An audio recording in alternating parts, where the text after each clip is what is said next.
এতক্ষণ আমরা অনেক সুন্দর কথা শুনলাম এবং অনেক কিছু জানলাম। তবে শুনলে আর জানলে হবে না, কি করতে হবে? মানতে হবে। জানলে আর শুনলে চলবে না, এটা মানতে হবে। তাহলে আমাদের এটা কাজে লাগবে।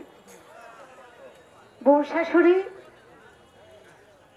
দুইজনে মিলে উঠানে, শাশুড়ি কয়, বউ আমি একটু নাই আসি, দান্দুকে উঠানে ছড়াই দিছি, পাটখড়ি হাতে লইয়া তুই একটু খেদা। কি খেদাইব? আসবর কি খেদাইব? শাশুড়ি গোসল করে আইসা চাইয়া দেয় কি, বউ পাটখড়ি হাতে লইয়া বয়ে দিছি। আসবর কি কাউয়া শালিক বালিক যা আছে ব্যাগগুলিতে দাঁত খাইতেছে। এখন কইতেছে, জমিদারের বেটি, হাতে দিলাম লাঠি। কি কেন? আজকে এই ধান যেন হাঁস মুরগি কাউয়াই না খায়। তো তুই যে হাতে লাঠিটা লইয়া বই রইলি, আমাকে যদি চাল না থাকে তাহলে কি তোর বাপের বাড়ির তো রানবি? মানে একটা মহব্বতের কথা। তখন বউ কইতাছে, আম্মা কালকে আমরা দুজন ওয়াজ শুনতে গেলাম, হুজুরে কইল, ওরে ভাই সব তোমরা শুনো, ধান যখন চকে থাকে তখন কত কিছুতে খায়, ইন্দুরে বান্দরে আসে খায়, তারপরেও কিন্তু ধান গৃহস্থর উঠানে আসে। এখানে কত কত কিছুতে খায়, কাওয়াই খায়, হালিকে খায়, আসে খায়, মুরগিতে খায়, তারপরে কিন্তু ধান গুলায় যায়। তাইলে কেউ একটা কেউই খায় না, যার যার রিজিকের তা হ্যাঁ। আপনি ওয়াজ শুনা খুব মাথা ঝুলাইলেন আম্মা, মাথা ঝুলাইলেন আপনি। আর হঠাৎ লাঠি দিয়া আমারে হাঁস মুরগি খেদাইতে কোন, আমি খেদা মুখি লিগা, অগোডা ওরা খাইব আমার কি? আপনি না ওয়াজের মধ্যে মাথা ঝুলাইলেন, কয় হাই হাই খাইছে রে। তুই খালি মাথা ঝুলানি দেখলি, আমি যে ওয়াজের তো উঠোনের সময় আসলটারে যারা দিয়া উঠলাম হেটা দেখলি না? আম্মা যারা দিছিলেন কি লিগা? কয় যে হেডকার ওয়াজ হরি থুয়েছি। তুই আবার বাজলে আইসি, এ কথাটা কি আর কইলাম? এর লিগেই কইলাম, শুনলে কাম হইব না, জানলে কাম হইব না, কাম হইব মানলে। তো সেজন্য আজকে সরকার সাহেব যে দরকারি কথাগুলি আসলে বলে গেলেন, অবশ্যই আমরা যদি কাজে লাগাইতে পারি আমরা কিছুটা কামিয়াবি হতে পারবো। এটা আমারও কথা। এখানে তর্ক বিতর্ক কুতর্ক না হওয়ার জন্য আমরা উভয় সতর্ক থাকব। তর্ক তো সারা জীবন করছি, কোনো মজা নাই। একজন আরেকজনকে দোষারোপ করছি। দুলু দাদার লোকে আমার লোকে গান দিছে, কই মনে হয় সাহেবের বাজার না আটে জানি। এক মোরাদা দিছে একটা পিতলের কলসি, আরেক মোরাদা দিছে হইল গিয়া এই বিশা কলা। কম দি কি এর মধ্যে কি? দুইজন আমরা হইলাম আপন জন, দাদার নাতনি। পরে আর কি করা, গান গাইতে গাইতে এই কামি হয়ে গেল। একজনে বিশা কলা আর একজনে কলসি, পিতলের কলসি। এইভাবে গান গাইয়া তখন তার বুঝি নাই যে এটা আসলে ব্যবসার জন্য একজনের কে অপমান করা, মনে কষ্ট দেওয়া। এই কষ্টটা দিলে সে যদি একবার অভিশাপ দেয়, এই অভিশাপ আল্লাহও মাফ করতে পারবো না, নাকি? এটাই তো কথা। আমার সরকার সাহেব বলছে আল্লাহ পারে না এমন কিছু নাই, তো আল্লাহ নিজেই কইছে যে আমি কিন্তু এটা পারি না। কি আল্লাহ কইছে না যে তুমি মনে কষ্ট দিবা একজনের আর তুমি আমার কাছে ক্ষমা চাইবা, আমি কিন্তু সেই মাফ করতে পারবো না। এটার একটা বাস্তবতা। সাভার থানায় গরিব বোন আইসা বলছিল ভাইয়ের কাছে, ভাই সংসারে বড় কষ্টে আছি, পোলাপান লইয়া খাইতে পাই না, তা আমার ভাগে একটু সম্পদ আছে বাবার কাল্লা, আমার যদি কয়টা টাকা দিতা তাহলে স্বামীরে দিলে একটু ব্যবসা করে খাইতে পারতো। কয়তো একটা স্বাক্ষর দে, স্বাক্ষর দেওয়ার পরে ওই জমিটা 5 লাখ টাকা বিক্রি করছে। 5 লাখ টাকা বিক্রি কইরা 30,000 টাকা বইনে রাতে দিয়া কয় দর, কয় ভাই 5 লাখ টাকা বেচছে আমারে 30,000 টাকা দিলা, এই টাকায় কি হইব? কয় নিলে নে, না নিলে না নে। তার ভিতরে একটা আঘাত পাইছে, আঘাত পাইয়া কইছে ভাই হইয়া বইনের এই কাজ করলা, তোমার আছে আমার নাই, এমনি তো তুমি আমারে দিবা, তারপরে বাবার সম্পদ বেচা আমার উচিত টাকাটা দিলা না, আল্লাহ জানে তোমার মাথার উপরে ঠেড়া ফালায়। দেখেন কথা, অভিশাপ কিন্তু কেউ কাউকে দিতে চায় না, কিন্তু ভিতর দিয়া আয়া পরে। পরের দিন সখীনতায় একটু মাছ মারতে গেছে, হঠাৎ করে অল্প একটু ঠাডা পড়লো, লাগলে যেমন একটু বিজলি, হঠাৎ করে দেখা গেল সে পড়ে গেছে পানিতে, কান দিয়া রক্ত পাইরা গেছে গামুরা। কেডাই খাইব 5 লাখ টাকা? কে খাইব সম্পদ? এজন্য বলা হয়েছে যে বাবা বিষধর সাপে যদি কামড় দেয়, দংশন করে, সেটার ভ্যাকসিন আছে কিন্তু নিরাময় করার জন্য। কি পাওয়া যায় না? ইনজেকশন পাওয়া যায়, উজাবদ্ধ পাওয়া যায় সাপের কামড় বিষ নামানোর জন্য, কিন্তু অভিশাপ যদি একবার পাওয়া যায় এটার আর কোনো ভ্যাকসিন পাওয়া যায় না। তাহলে আমরা পৃথিবীর বুকে যেন কেউ কোনোদিন অভিশাপের কাজ না করি। এই কথাটা কেন আসলো? কথার পরিপ্রেক্ষিতে ভাই সাহেব বলে গেছে আল্লাহ সব পারে। আমি বুঝাইলাম যে আল্লাহ এই কথাটাও কইছে যে আমি কেউ মনে কষ্ট দিলে সে যতক্ষণ পর্যন্ত ক্ষমা না করব ততক্ষণ পর্যন্ত আমি আল্লাহ তোমারে ক্ষমা করতে পারবো না। এটার মধ্যে একটা পাল্টা পাল্টি লাগাই দিলাম আর কি, দেখি ওইটা সে কি কাউন্টার দেয়। কারণ একবারে খালি দিয়ে দিলে তো হইব না, একটা তালি দিয়ে দিলাম। একটা গান রাখি, তারপরে দেখি দুটি কথা আমার কাছে আছে, আমি ছোট করে বলার চেষ্টা করব।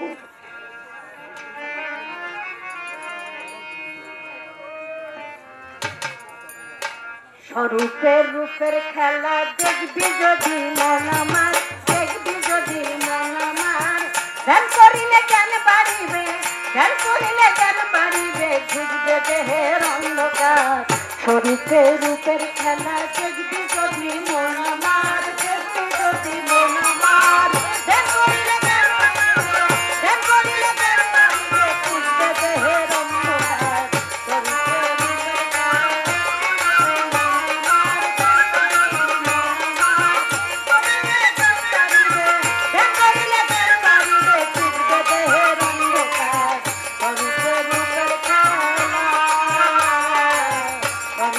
রূপের হাতে নিয়ে রূপের দর্পণ মানব অহংকার করো, হাতে নিয়ে রূপের দর্পণ মানব অহংকার করো, মন মানুষকে করো চেতন, মন মানুষকে করো চেতন, মন মানুষকে করো চেতন, নিরূপে হবে আকাশ। স্বরূপে রূপের খেলা দেখবি যদি মন আমার, দেখবি যদি মন আমার, ধ্যান করিলে জ্ঞান বাড়িবে, ধ্যান করিলে জ্ঞান বাড়িবে, বুঝবে দেহের অন্ধকার। স্বরূপে রূপের খেলা দেখবি যদি মন আমার, দেখবি যদি মন আমার, করিলে জ্ঞান বাড়িবে, ধ্যান করিলে জ্ঞান বাড়িবে, বুঝবে দেহের অন্ধকার। স্বরূপে রূপের খেলা, স্বরূপে রূপের খেলা। লাহুতে লাইলাহার ধ্বনি, আহুতে ইল্লাল্লাহ শুনি, লাহুতে লাইলাহার ধ্বনি, আহুতে ইল্লাল্লাহ শুনি, সেইখানেতে রূপের খনি, সেইখানেতে রূপের খনি, ঝলক মারে নিরন্ত। স্বরূপে রূপের খেলা খেলবি যদি মন আমার, দেখবি যদি মন আমার, ধ্যান করিলে জ্ঞান বাড়িবে, ধ্যান করিলে জ্ঞান বাড়িবে, বুঝবে দেহের অন্ধকার। স্বরূপে রূপের খেলা দেখবি যদি মন আমার, দেখবি যদি মন আমার, ধ্যান করিলে জ্ঞান বাড়িবে, ধ্যান করিলে জ্ঞান বাড়িবে,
ত্রিগুণের দেশে ও গুরুর ভাব নিয়ে আজ বসে আছে ওরে হালিম বলে মিলবে শেষে হালিম বলে মিলবে শেষে হালিম বলে মিলবে শেষে খানা ফিরলে একই তো সরুতে রূপের খেলা খেলবি যদি মন আমার দেখবি যদি মন আমার দেখ করিয়ে দেন পারিবে দেখ করিয়ে দেন পারিবে ঘুরতে দেহে অন্ধকার সরুতে রূপের খেলা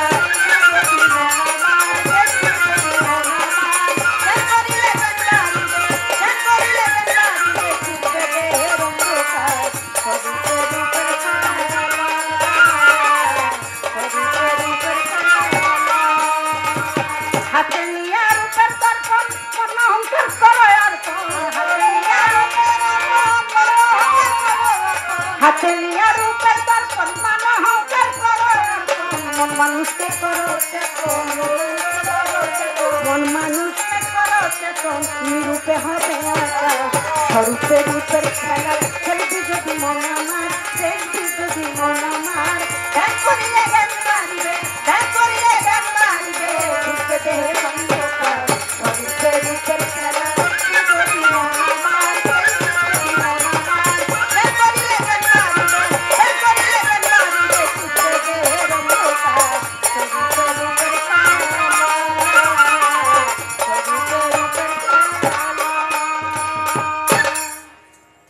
আজকে অনেক পুরানা মানুষ দেখতেছি এই জন্য দুই একটা পুরানা গান গাইতেছি সাধকের উদ্দেশ্যে সাধকের গান যদি না করি তাহলে সুন্দর হয় না একটু দুর্বল বেশি হয়ে গেছি পাওয়ার বাড়াই দেন কই যান মাঝে মাঝে আর হারমোনিয়ামটা একটা আওয়াজ দেন আসে আর যায় ঘাটে একবার আসি আর একবার যাই যাইয়া দিই বন্ধু করে দেয় এই অবস্থা হয়ে গেছে হাতে ব্যথা পান নাকি একটু সুইচ টুইচ দেন আর ছোট্ট হয়ে গেছে গা বয়াতি বুড়া হিসাবে জিনিসটা ছোট হয়ে গেছে গা আচ্ছা তারপরে সুন্দর হাসি খুশি আছেন ভালো আছেন এটা একটা মহব্বত আছে আন্তরিকতা একটু মন দিয়েন তাহলে আর একটু ভালো হইবে তো লক্ষ্য করেন তাই আমি গানটা গাবার চেষ্টা করলাম এখন নবুয়তের যে ব্যবস্থা এটা সুরাস্তা এটা একটা কথা বলে গেছে তবে কথার মধ্যে কথা হইলো কথা তা না যারে কালেমা পড়াইলে হ্যাঁ মানবো না তারে পড়ানোর কারণ দেখি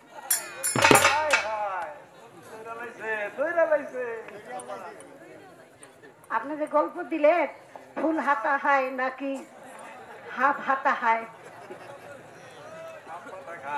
এতদিন এই গপ্প দিতে হইলো ওই যে আবার পন্ডিত শাহ আলম সরকার আছে না ওই পন্ডিতের মুখে এগুলি শুনতাম কিন্তু ভদ্রলোকে যে এই গপ্প শুরু করছে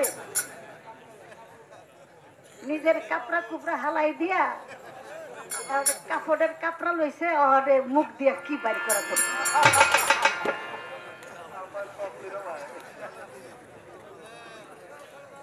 তো লক্ষ্য করেন তাই এখানে আমার একটা কথা রয়ে গেল যে ফুপু হাত দিছে পেটের মধ্যে এটা কারেন্টের মতো লাগিয়ে গেছে গা কয় ফুপু আমি যা পড়ি এইটা যদি তুমি না পড়ো তাহলে হাত আর ছুটবো না কেমন পর্যন্ত তো ফুপু জান বাসানের লেগে কইছে ক ক বাবা তুই ক যা কবি তাই কালেমা পড়াই দিল হাত ছুটটা হ্যাঁ উঠটা দৌড় দিল আগে আগেই রয়ে গেল ওই রঞ্জিত রয়ে গেল এখন আমার কথা যারে কালেমা পড়াইলে এটা কোনো মূল্যায়ন হবে না যে নাকি মানবে না তারে পড়ানোর কারণটা কি এই কথাটা রয়ে গেল দেখি সরকার সাহেব আজকে আমারে এই কথাটার কি মীমাংসা দেয় আমি কথাটা শুনবো সবাই মিলে আমরা শুনবো আর আমার কাছে এই কথাটাও বলছেন আপনি যে আল্লাহর নূরে নবী পয়দা নবীর নূরে সব আল্লাহর নূরে নবী পয়দা নবীর নূরে সব পয়দা আবার আপনি বলছেন যে আদম তৈয়ার হওয়ার আগেও আল্লাহ তাআলা পাঁচটা জাত সৃষ্টি করছে সেই সৃষ্টি হলো হারিস মারিস অসুর সিংহ জিন জিন জাতি হারিস মারিস অসুর সিংহ জিন এই পাঁচটা জাত আল্লাহ বানাইছে আদম হবার আগে। সেই জিন সেই জাতিকে আল্লাহ বলেছিল আমি আল্লাহ, আমাকে মানো, আমাকে বিশ্বাস করো, আমি শক্তিশালী, আমি তোমাদের মালিক। তখন তারা আল্লাহকে মানে নাই, আল্লাহকে স্বীকার করে নাই, আল্লাহকে অস্বীকার করছে। কয় তুমি কি এর আল্লাহ, তুমি যে আমাকে মালিক, তুমি যে বড়, আই আমাগুলোকে একটু মারামারি করো, মারামারি কইরা যদি আমাকে হারাইতে পারো তখন সে বুঝবো তুমি আমাকে সে বড়, নাইলে কি এর বড়। দেখলাম না, চিনলাম না, জানলাম না, দূরের তোরে এক ক্যারেক্টার দেয় বই থাকো। আল্লাহ তখন তাদের সাথে কি করলো, তাদেরকে ধ্বংস করে দিল। এখানে আমার একটা কথার বিচার গানের একটা পয়েন্ট আর কি, আল্লাহর নূরে নবী পয়দা, নবীর নূরে সব পয়দা। আমি জানতে যাই হারিস মারিস অসুর সিংহল জিন জাতি তারাও তো তাহলে নবীর নূরে পয়দা। নবীর নূরে যদি পয়দা হয় তাহলে নবীর নূর যাদের মধ্যে তারা আল্লাহকে ডাইরেক্ট অস্বীকার করার কারণটা কি? কঠিন কথাই তুই আজকে সুযোগ পাইছে, আজকে পরে তার তারে পাবো না, কারণ হ্যাঁ আমার লোকের বায়না লইব না। এই বায়নাটা লইছে কাজে লাগানোর আগে, এর লিগে ভুলে পড়ছে। ঘরের কথা পরে জানলো কেমনি,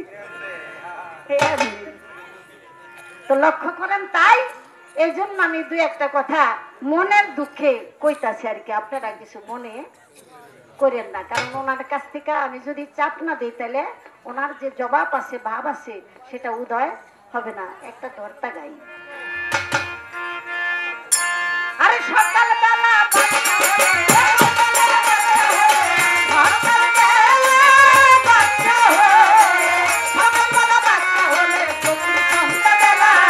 এই তো নদীর খেলা, এই তো নদীর খেলা রে ভাই, এই তো নদীর খেলা, এই তো নদীর খেলা রে ভাই, এই তো নদীর খেলা।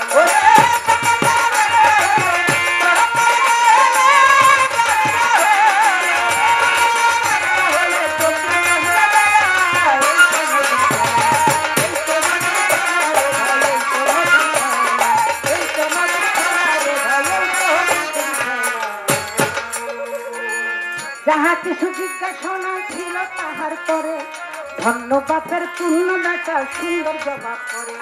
তাহার জবাব শুনাই আমি খুশি হইলাম ভারী, আসরেতে মাতা পেশা দিছে আমায় বাড়ি গো, দিছে আমায় বাড়ি গো, দিছে আমায় বাড়ি গো, দিছে আমায় বাড়ি। ডান হাতে দান করিলে বাউ হাতে খবর পাবে না, এই কথায় আসরেতে করছে ঘোষণা, গো সরকার করছে ঘোষণা, গো সরকার করছে ঘোষণা, গো সরকার করছে। ওই আমার সেই কথাটা বলতে হবে, এই কথাটা বলতে হবে, এই কথাটা বলতে হবে, বলবো খোলা মেলা। এই তো নদীর খেলা, এই তো নদীর খেলা রে ভাই, এই তো নদীর খেলা, এই তো নদীর খেলা রে ভাই, এই তো নদীর খেলা।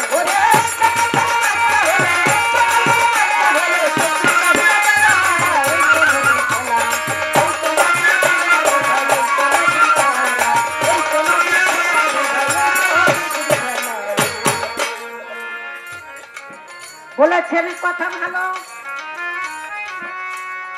তবে এইখানে বিষয় আছে একখানা, নিজের নাম দাম কামাবার জন্য কাউকে দান করা যাবে না। দান করতে হবে মনের থেকে।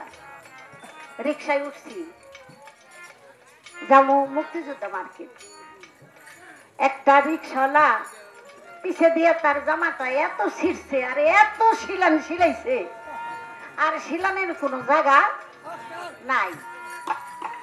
আমার তখন মনে পড়লো আমার বাবার কথা, আমার বাবা যদি হইতো তাহলে আমার বাবারে তো আমি এই জামা গায়ে দিতাম না।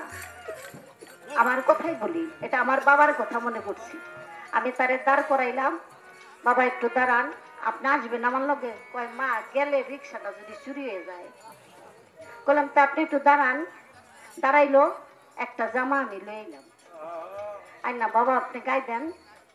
কয় মা এই সিরা জামা দেখে আমি মায়ের বাড়ি বেড়াইতে যাইতে পারি নাই, তাহলে মা আমার একটু সময় দেন, আমি এই জামাটা গায়ে দিয়ে আমার মায়ের বাড়ি বেড়াইতে যাব। আর সে আল্লাহর দিকে চাই, উপরের দিকে চাইয়া চোখের পানি ছাইরা দিয়া যে কত খুশি হইল আল্লাহর কাছে। আমি তো মানুষের লক্ষ লক্ষ টাকা দিছি, আপনারা দেন আমারে, আমি আবার মানুষের দিয়া লাই। আমার টাকা ব্যাংকে যায় না, ব্যাংকে যাইবো কবরে যামুগা, ওই ব্যাংকের টাকায় আমার কথা কইব না, আমার লেগে একটু কানবো না, এলাকা মানুষরে দেই।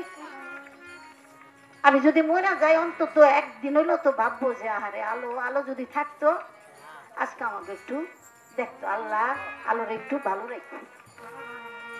এটুকুই আমার চিন্তা ভাবনা, এটুকুই কথা।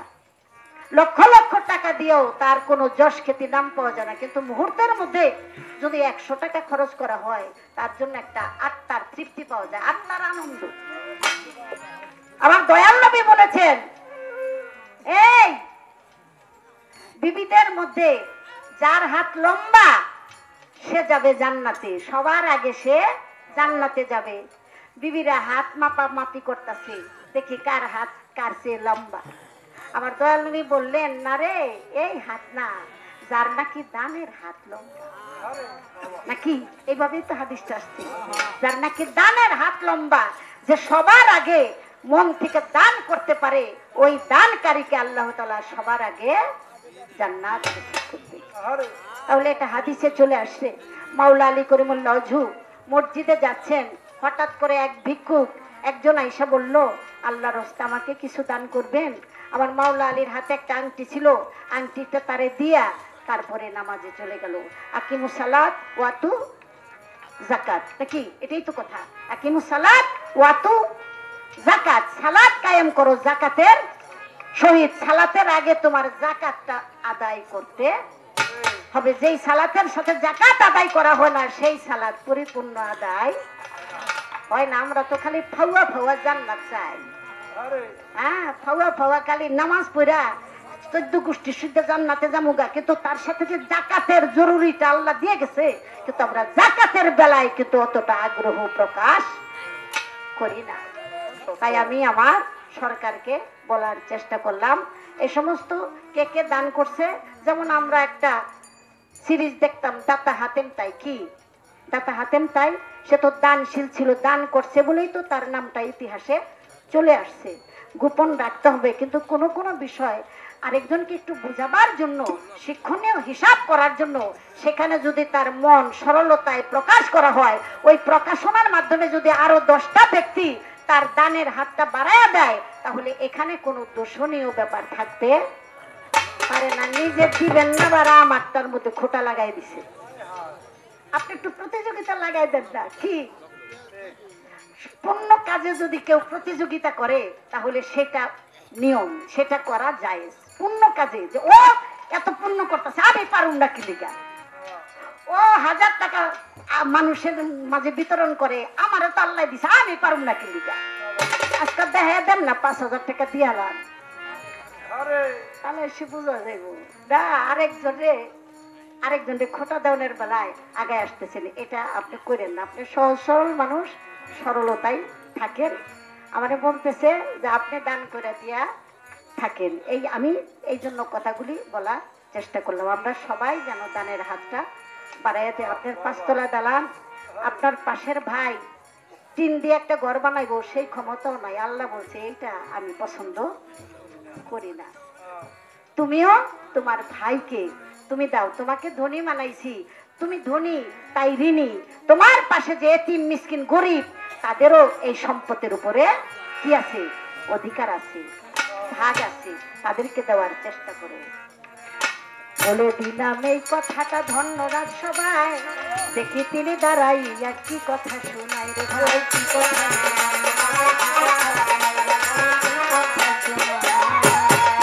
ওই আমায় জিজ্ঞাসা করে যাহা, বলবে খোলা মেলা, এই তো নদীর খেলা রে ভাই, এই তো নদীর খেলা, এই তো নদীর খেলা রে ভাই, এই তো নদীর খেলা।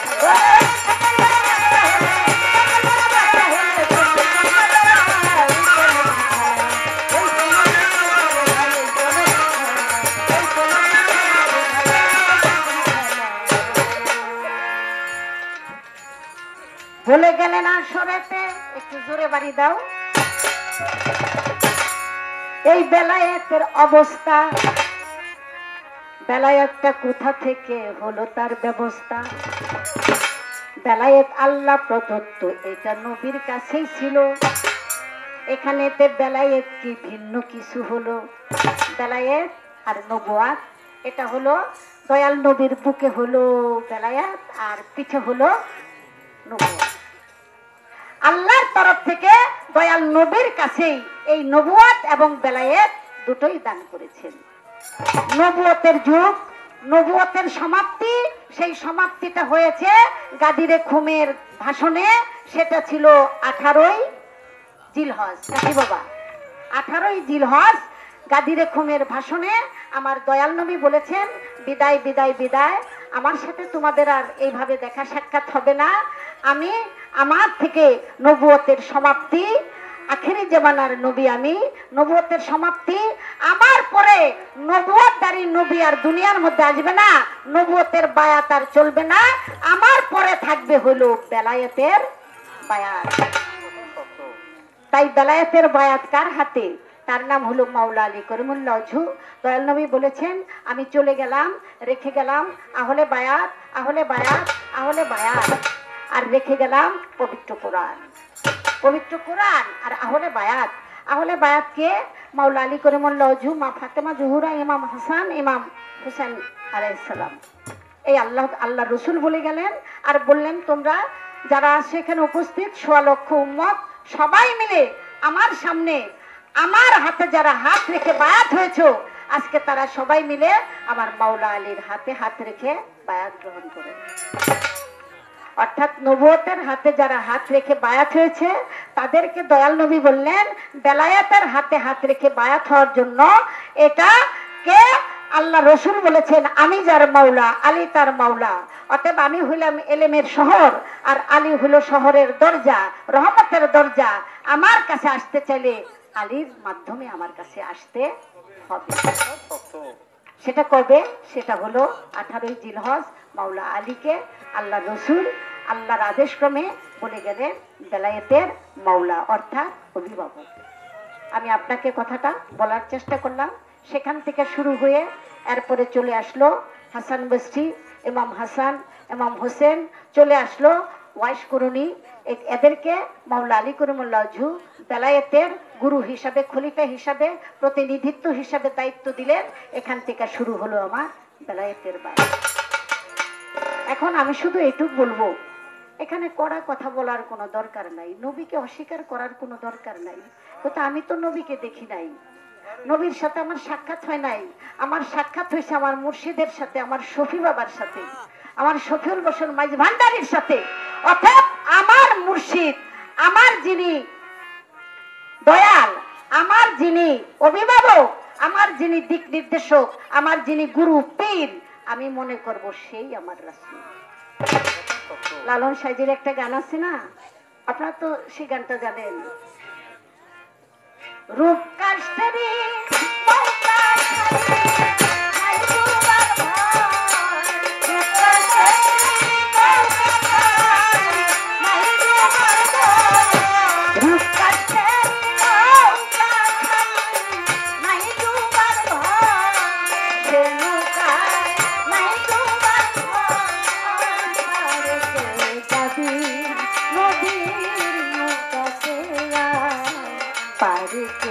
যাবি নদীর কাছে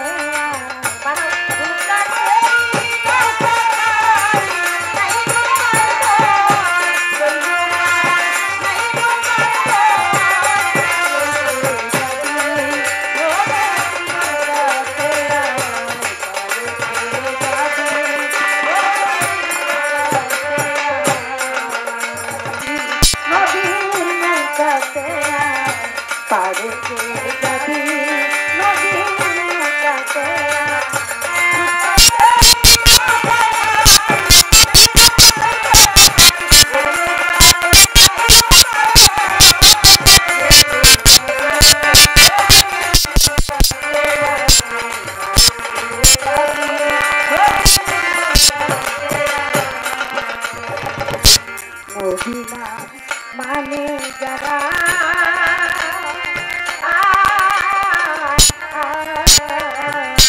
মোহাহে তারা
সেই তোর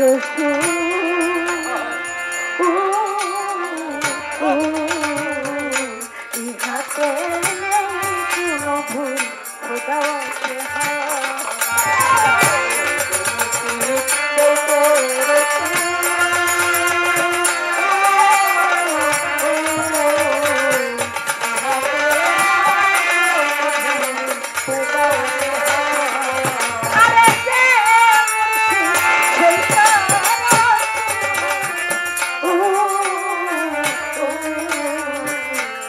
হাতে কোনো ভুল খোদা লালন পায় না এমন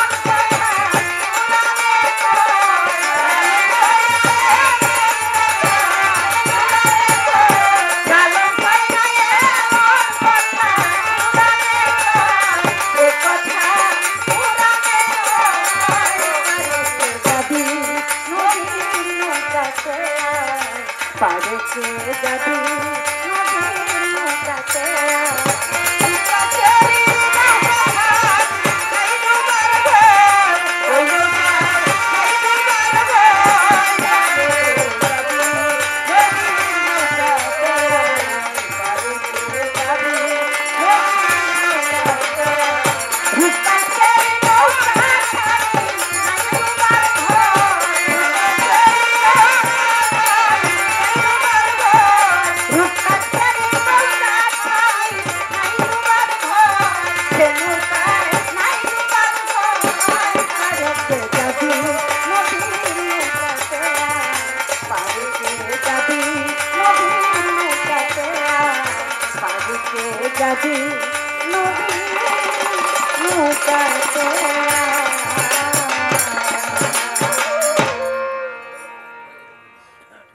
কথাটা এখানে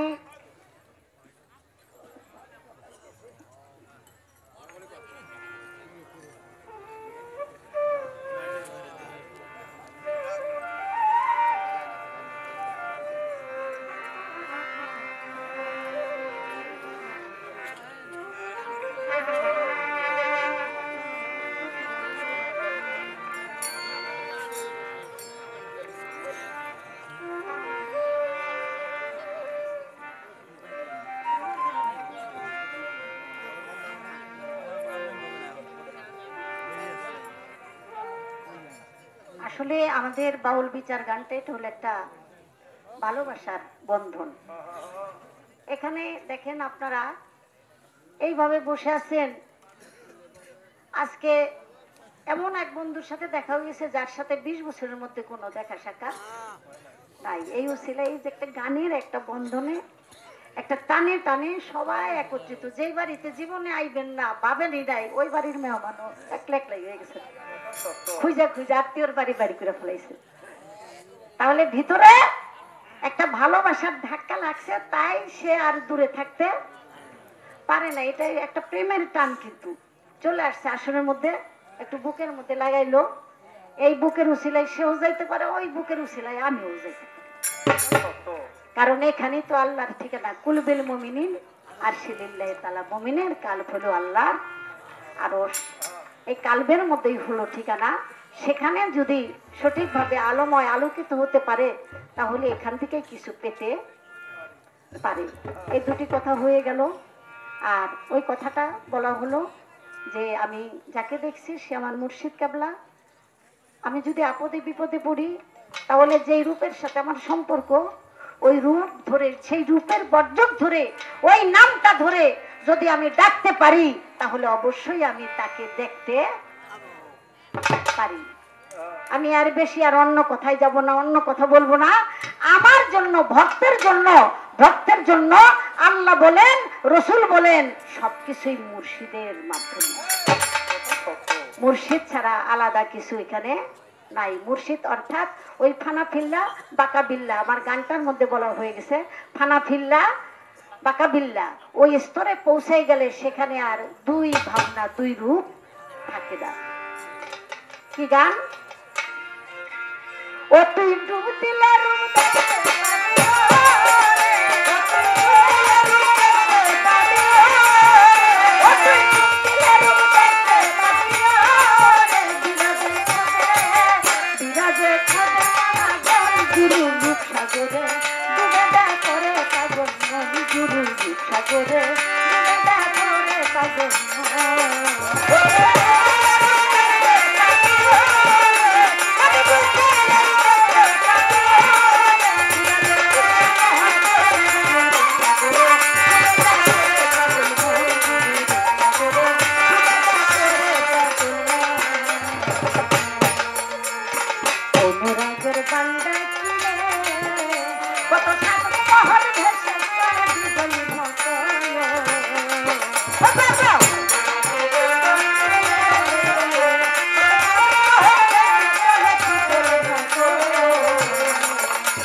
যখন তোর হবে না থাকি, আরে দেখতে নদীর গান থাকি কোথায় চিরত।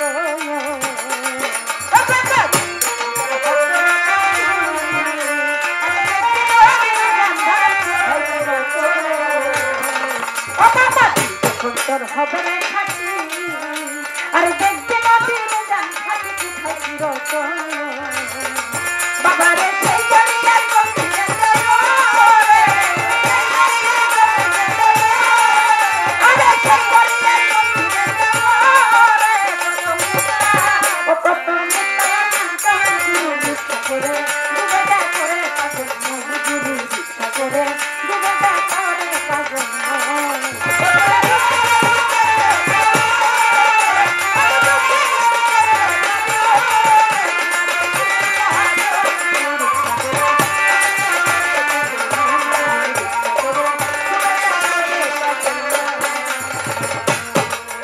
নদীর কুলে বসে ভাবছি আমার মন, আরে ঢেউ তুমি আর সবাই দেখি আসেন কখন।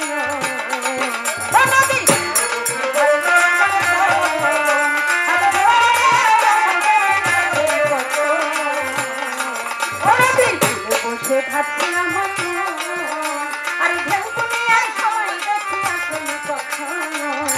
আমার দিনটা ফুরাইয়া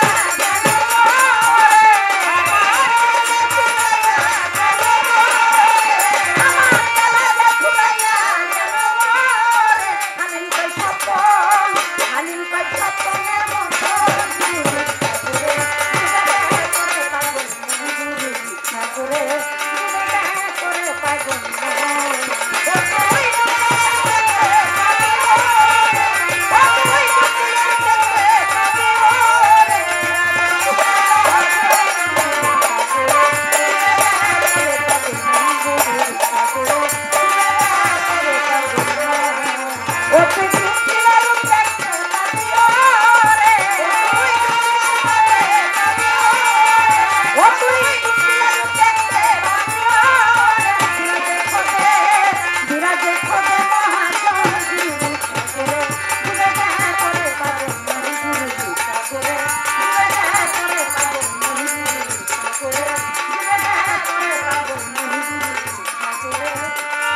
এই গানটি কেন বলা হলো, যে যেই রূপের সাথে সম্পর্ক করেছে সেই রূপের মাধ্যমেই সে উদ্ধার হবে এবং ক্ষমা পাবে, মাপ পাবে।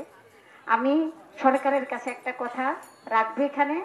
আপনি বলেন বেলায়েতের জামানায় কেউ যদি মুর্শিদের প্রতি বিশ্বাস না করে, গুরুর প্রতি তার যদি আস্থা না থাকে, গুরুর কাছে যদি বায়াত না হয়, তাহলে সেই বায়াত ছাড়া ওই ব্যক্তিকে নবী গ্রহণ করবে কি না। শুধু যদি সে কালেমাই পাঠ করে, শুধু যদি কালেমাই পাঠ করে, কালেমা পাঠ করে যদি সে কবরে চলে যায়, পীর না ধরে, পীরের অনুগত্য স্বীকার না করে, তাহলে তাকে রাসূল কবুল করবে কি না, মাফ করবে কি না। আচ্ছা, ওই কথাটা আমার একটু বলার দরকার। আমার দয়াল নবীর একজন সাহাবী যে বহুবার কালেমা পাঠ করেছে, নবীর অনুগত্য স্বীকার করেছে, ওই সাহাবী যখন মৃত্যু মুখে ধাবিত হলো, মৃত্যু মুখে পতিত হলো, ওই সময় দয়াল নবী দেখলেন ওই সাহাবীর মুখ দিয়া কালেমা পাঠ হইতেছে না। তাই দেখে দয়াল নবী সবাইকে বললেন যে তোমরা এই সাহাবীকে চতুর্দিকে আগুন লাগাইয়া আগুনের মধ্যে নিক্ষেপ করো। আমার জানার দরকার, সেই সাহাবী দয়াল নবীর একজন প্রিয় সাহাবী, তারপরে মৃত্যুর সময় তার মুখ দিয়া কালেমা পাঠ হইতেছে না, এটার কারণটা ছিল কি? এখানে আমার কথাটা রয়ে গেল, আমরা সকলে মিলে কথাটা শুনবো। আর বলেছেন বেলায়েত কত প্রকার, এটা মোটামুটি হয়ে গেছে। বেলায়েতে কুবরা, বেলায়েতে সুগরা, এটা আমার মাইজ ভান্ডার শরীফের আহমদুল্লাহ মাইজ ভান্ডারী সে বাবাজান কেবলার জীবনীর মধ্যে এইভাবে বর্ণনা। বেলায়েতে কুবরা, বেলায়েতে সুগরা। বেলায়েতে কুবরা সেটা হলো আল্লাহ প্রদত্ত, যেটা নাকি বৃহত্তর, অসীম, যেটার কোনো সীমা রাখা নাই, একেবারে আল্লাহ প্রদত্ত যে নাকি বেলায়েত প্রাপ্ত হয়েছে তাকে বলা হয় বেলায়েতে কুবরা। আর যেটা নাকি সুগরা, যেটা নাকি সাধনার মাধ্যমে, তপস্যা সাধনা করে যে নাকি দুনিয়ার মধ্যে প্রাপ্তি হয়েছে, সেটার নাম হলো সুগরা। আর খাজা বাবার জীবনের মধ্যে পেয়েছি বেলায়েতে রুহানি, বেলায়েতে রহমানি আর বেলায়েতে নজরি, 3 প্রকার বলা হয়েছে। আমি সেটার অলংকারে বিশ্লেষণে না গিয়ে আমি এটুকুই বলার চেষ্টা করলাম। আপনি বলেছেন যে আল্লাহ রসুলকে চেনার জন্য মানুষ কি হয়, পীর ধরে। আল্লাহ রাসূলকে চেনার জন্য পীর ধরে। আমি জানতে চাই হযরত খাজা মাইনুদ্দিন চিশতি রাহমাতুল্লাহ আলাইহি এবং হযরত গাউসুল আজম গাউস পাক হযরত বড় পীর আব্দুল কাদের জিলানী রাহমাতুল্লাহ আলাইহি তারা পীর ধরছেন কিসের জন্য? নাকি তারা তো একেবারে সেই রুহানি জগৎ থেকে ওলি, খাজা বাবা রুহানি জগৎ থেকে ওলি, আর গাউসুল আজম গাউস পাক শেখ রুহানি জগৎ থেকে ওলি, যে নাকি মায়ের গর্ভে থাকতে 6 মাসের গর্ভ ছিল, মায়ের হাত ধরে টান দিল এক ভণ্ড প্রতারক ভিক্ষুক রূপে দুশ্চরিত্র। তাই গাউসুল আজম গাউস পাক মায়ের গর্ভ থেকে শ্বাস প্রশ্বাসে বাহির হইয়া বাঘের রূপ ধারণ করে ওই ভণ্ড প্রতারককে ঘাড় ধরে হত্যা করে আবার মায়ের গর্ভে প্রবেশ করছে। 18 পারা কোরআন, কেউ বলে পাতার কোরআন, কেউ বলে দিল কোরআন। সেই দিল কোরআন কি কোরআন? কোন কোরআন? এই দিল কোরআন, দেহ কোরআন। এই কোরআনের হিসাব নিকাশ করে আসছে 18,000 মাকলুকাত। ওই যে আপনি বলেছেন 6,000 আয়াজা, 6,000 গেজা, 6,000 বোঝা, 18,000 মাকলুকাতের সন্ধান করে সেই যে গাউসুল আজম গাউস পাক পৃথিবীর বুকে পদার্পণ করেছেন। তারপরে সেই বড় পীর আব্দুল কাদের জিলানী একজন পীরের হাতে হাত দিয়েছেন। আমি জানতে চাই বড় পীর কি আল্লাহকে আগে পরে চিনে নাই? আল্লাহ রাসূলকে চেনার জন্য গুরুর কাছে গেছে। এই কথাটা অবশ্যই আপনার কাছে আমার রয়ে গেল, আমরা সবাই মিলে শুনবো। এবার ছোট করে একটা ভান্ডারি গান। সেই গানটা কার লেখা? এটা হলো রমেশ শীলের লেখা। রমেশ শীলকে, সে ছিল সনাতন ধর্মের একটা হিন্দুর ছেলে। তাই রমেশ শীল বলেছিল, বাবা বাবা ভান্ডারি, তোমার কাছে একটা আর্জি করি বাবা, আমি মরার পরে ওরা যেন আমারে না পুরায়, কারণ দুনিয়াদারিতে তোমার প্রেমে পড়তে পড়তে আমি ছাই হয়ে গেছি। বাবা ভান্ডারি বলেছেন তুমি আর পড়বা না, আমি না করে গেলাম, কেউ তোমাকে পুরাইতে পারবে না। রহমান বাবা বলে গেলেন। আর কিছুদিন পরে রমেশ শীল প্রাণ পাখি উড়ে গেছে। রমেশ শীলের বাড়িটা কোথায় জানো, কোথায় জানি বাড়িটা? বোয়ালখালী। ফটিকছড়ি তো বাবা ভান্ডারীর বাড়ি, এটা হলো বোয়ালখালী। সেখানে গেছি, যাইয়া দেখে আসছি। যখন নাকি মারা গেল তখন তার তার জাতি ভাইরা নিয়ে আসছে, বলছে যে জেতা থাকতে মুসলমান ফকিরের পায়রবি করে আমাকে জাত মারছস, এখন তোরে পুরবু। আর তরিকার ভাইরা বলতেছে যে না, তরিকার ভাইরা আমরা পুড়তে দিমু না। তরিকার ভাইরা কয় মাটি দিমু, আর জাতি ভাইরা কয় পুরবু। দুই দলে লেগে গেছে একটা পালাপালি। তখন ম্যাজিস্ট্রেট সাহেব আইসা বলল, রমেশের জন্য তোমরা এত ঝগড়াঝাটি করতেছো, একটা কাজ করো, রমেশশীলরা আগে মাটি দাও, 3 ঘন্টা রাইখা তারপরে তুইলাই না পুইরা ফেলাও, মাটি দাও, হয়ে গেল গা, পুরা হয়ে গেল গা। ম্যাজিস্ট্রেট তার তো জ্ঞান অন্যরকম, তো মাটি দিয়ে থুইছে। 3 ঘন্টা পরে মাটি খনন করে চায়া দেখে সেখানে রমেশশীল নাই, সেখানে একটা শাপলা ফুল পড়ে গেছে। আজ পর্যন্ত প্রমাণ আছে, রমেশশীলের মাজারে যাইয়া দেখবেন ওখানে সবাই শাপলা ফুল দেয়, কারণ মাটি খনন করে সেখানে শাপলা ফুল পাইছে। যে নাকি গুরুর পায়রবি করে গুরুর চরণে যার অবস্থান প্রতিষ্ঠিত করে ফেলছে, তারে দুনিয়ার আগুনে কোনোদিন পোড়াইতে পারে না। এটাই হলো আল্লাহর ওলিয়া উলিয়ার খেলা। সেই রমেশশীল সারা জীবন মুর্শিদের নামে গান লিখে গেছে। কত খেলা জানো রে মোরা, কত খেলা